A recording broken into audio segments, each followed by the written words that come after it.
नाशिक शहर police आयुक्तालयातील Ambad police ठाण्याच्या हद्दीतील शुभम पार्क परिसरात गुरुवारी मध्यरात्री किरकोळ वादातून हिंसक घटना घडली।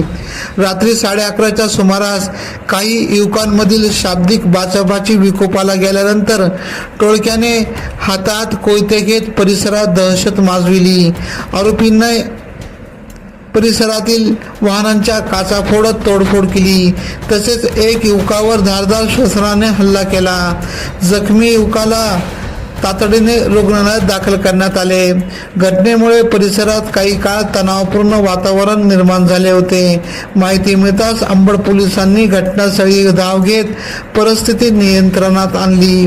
पोलिसांनी तत्पर कारवाई करत 2 संशयितांना ताब्यात घेतले असून इतर आरोपितांचा शोध सुरू आहे।